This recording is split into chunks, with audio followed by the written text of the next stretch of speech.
Hello, I'm Irwin Stelzer, Director of Economic Policy Studies at the Hudson Institute.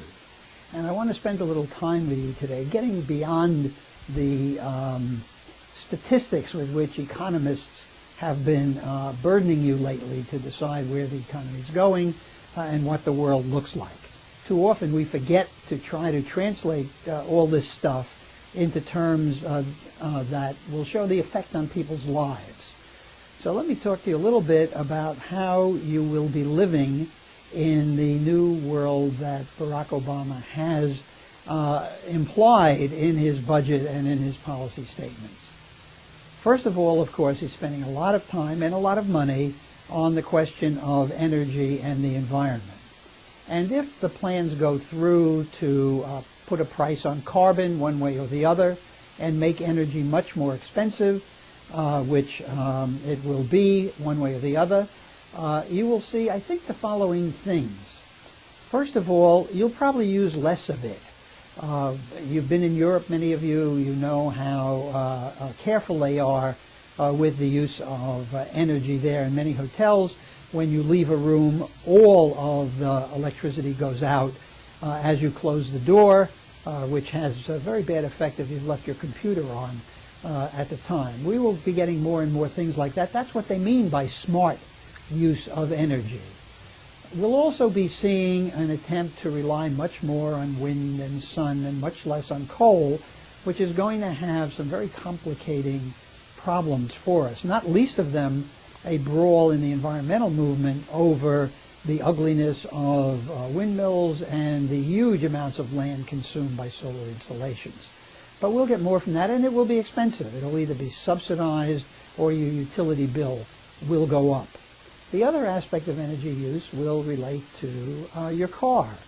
It's pretty clear that the Congress people who have shelled out money to GM and Chrysler have the future car in mind. It'll be run on batteries, it will be small, and in my view, much less safe and certainly much less comfortable. Now, that will have interesting locational effects. We've done studies here at Hudson on the locational implications of various transportation scenarios, and I think you'll see the suburbs a lot less attractive to people who will be cramped in little cars while they commute, rather than in nice big air-conditioned cars with the stereo blasting away. Probably the only hope for privacy of somebody with two young children who allegedly complains about his commute, but it's probably the best part of his day. That will be over. And as a consequence, future locational decisions will be made closer to work, and work decisions will be made closer to home. And I think finally, in this brief minute, think about health care. It's perfectly clear that the president wants to move us much more toward a system of universal health care, which is very expensive and creates huge problems. As if you're in upstate New York, you would find a lot of Canadians come to America for treatments because they don't want to get online or they don't like the rationing. In Britain, for example, you could not get treatment for macular unless you were already blind in one eye. This is a form of rationing that I think Americans in the end won't like, but certainly that the president has in mind for them because he wants to make sure everybody is insured.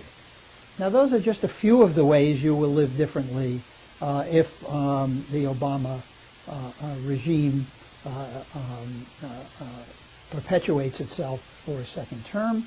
And I think there are arguments about whether that's better or worse. It's certainly room for argument, and I hope I've taken you a little beyond the statistics into the effect on everyday life. Thank you very much for watching and listening.